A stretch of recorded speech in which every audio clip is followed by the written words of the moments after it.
Hello, Sarah, Paulina, Misty, Sherry, Karina, Lisa, Jessica, Jill, Vanessa, Brianna, Amy, Jennifer, Amy, Mary, Stacy, Yvette, and Nikita.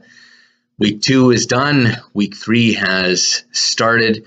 Thank you all for your active engagement, for all of the great discussion that we had in week 2. I really appreciate the effort that all of you are putting in, and I really appreciate the conversation. I know it's a lot of posting, especially with 2 discussion forums and with the rubric the way that it is, but I really appreciate all of your contributions very much. Are women more ethical as leaders than men? Some of you said unequivocally yes. That's absolutely true, that women are more ethical. Some others of you said it's not even a good question. We shouldn't be asking the question that way, that it's not a helpful way to ask things, to separate people into groups and assign the label of more or less ethical to a particular group. And then some of you said no, women aren't more ethical. It's complicated. I think it really is complicated. That's not a cop-out to say that we can't say anything about it, but it is a complicated question. Several of you also pointed out that it's important for us to recognize that everyone, regardless of what group they're part of, regardless of whether they're male or female or what philosophy they have or don't have, that everyone is capable of being ethical and everyone is capable of being unethical. And that's certainly true. We are, each of us is individually responsible for our own ethics and actions. However, I do think it's true that there are certain characteristics about groups of people that, even though not everyone in a particular group thinks that way or acts that way or has that way of looking at ethics, that it's helpful for us to acknowledge that some of those things are a reality, because it helps us to see that not everybody thinks the same way.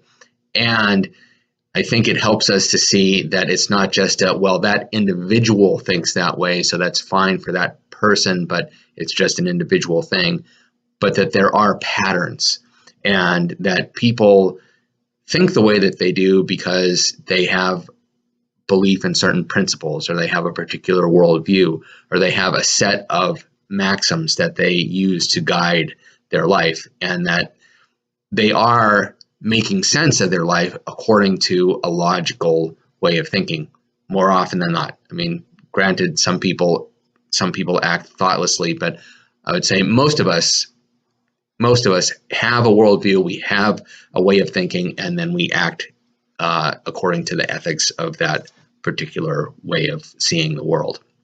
And so it is true. I think the research of Carol Gilligan and others does show that in general, not everybody, but in general, women tend to use an ethics of care and men tend to use an ethics of rules or juridical ethics, that tends to be the way that things work. And whether that's biology or cultural conditioning is not crystal clear, but the difference is there if you look at the research.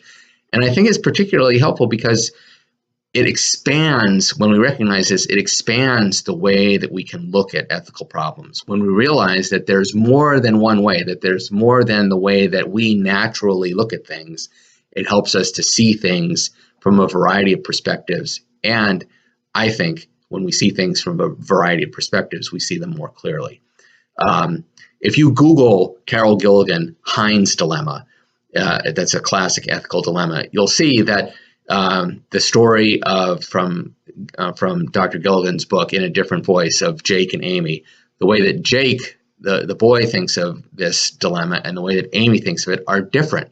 But I think we can learn a lot by those differences, and not to just say that, oh, well, Jake is following the rules, so clearly Jake is superior, which is the traditional way that was framed. That's really it doesn't help us. That really, Amy's way of looking at the problem expands our thinking, and I think is helpful when we confront these challenges. Ethical priorities, a lot of good discussion there as well.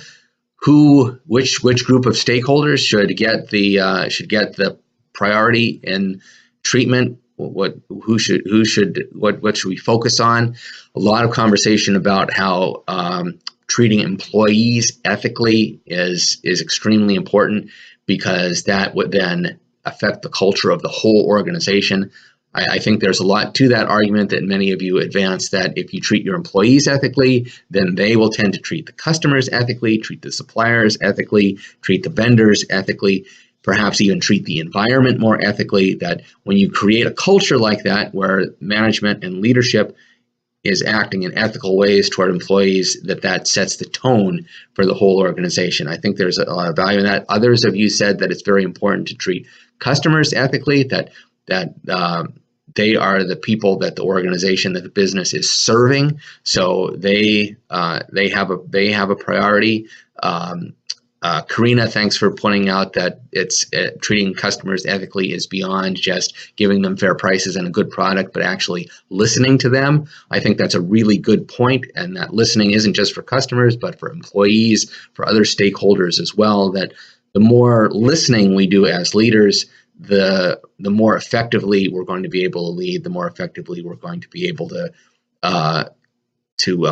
guide our organizations in ways that are successful and that benefit as many people as possible. So that was a good point.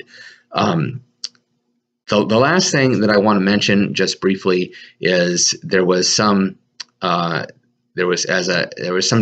in the Ethical Priorities Forum that I feel I need to say I'm sorry. I need to unequivocally say that I'm sorry, and I should have handled a part of that discussion differently, and I am reaching out to people individually, which is what I should have done first.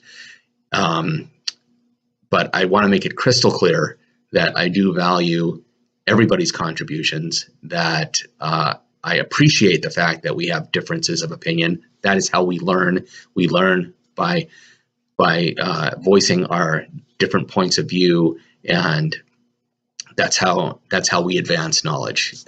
So I appreciate that, and I hope that we will continue to have vigorous discussions, that will continue, that all of you will feel that it's not only acceptable but encouraged, and I am grateful for you presenting your different points of view, and that I do respect all of you, and I hope that we can continue respecting one another, that everybody in the class can respect one another and be careful to respect other people's opinions and points of view, and that we can just continue to learn together. There's a lot of interesting questions that are left in this class, and I think a lot of material that'll help you as you move forward in your education and your careers. And as always, I am accessible. You can email me, you can call me on the phone, you can send me a text message or contact me through Canvas. I want to make this the best experience possible for all of you. That is my responsibility as an ethical leader, as an ethical teacher in this class. And again, whatever I can do to make it better, please be in touch with me. Thank you very much.